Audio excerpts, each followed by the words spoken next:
Good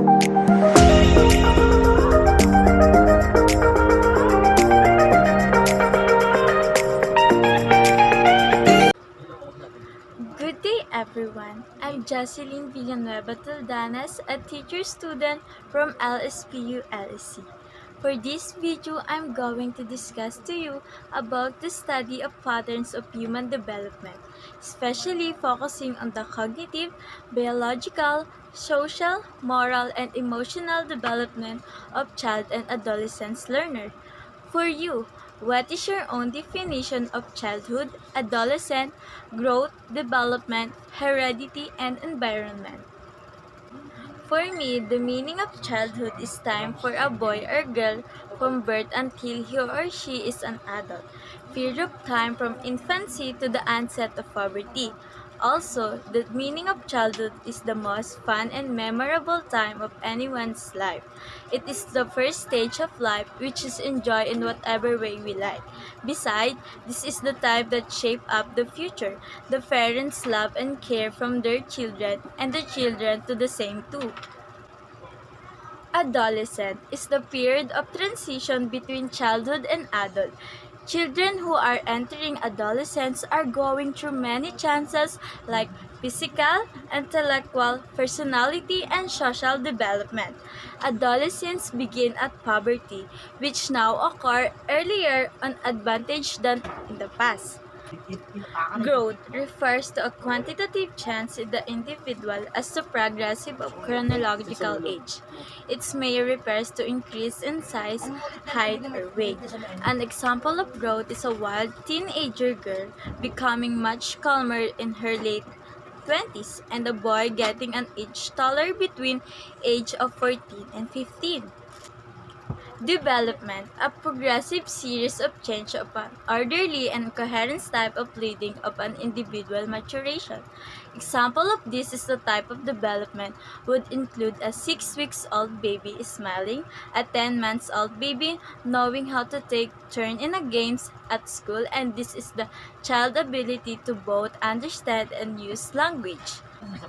Heredity, a transmission of traits from parents to offspring through the genes. It brings about development through the process of maturation, which is unfolding of hereditary potential. An example of heredity is the likelihood that you will have blue eyes, also your possibility of having breast cancer based on your family history. Environments include all force that affects or influence man. The process of development that occurs through the medium of environment is learning.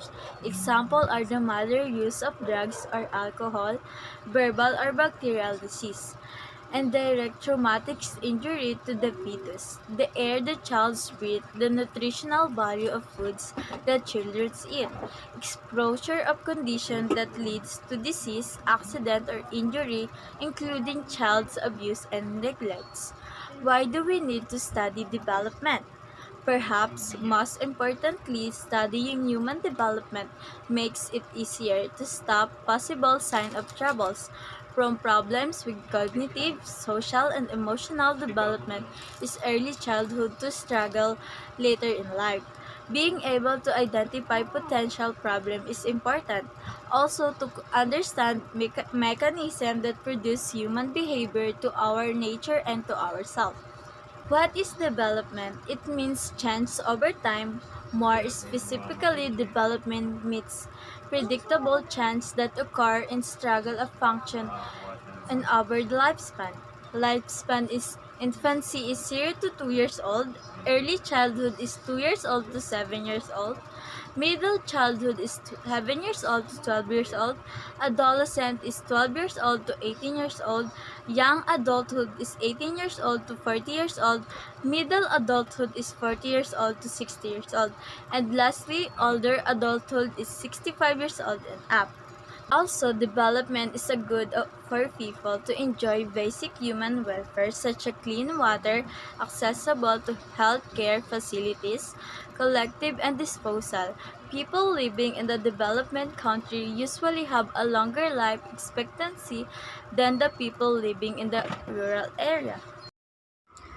I realized that there are many aspects that affect children's development. Studying the development of children is very difficult but exciting because every children has different characteristics. There are kind, naughty, noise, quiet, and so on. So there are different characteristics of the child due to the habit of inheriting from their parents and also because of the people around them.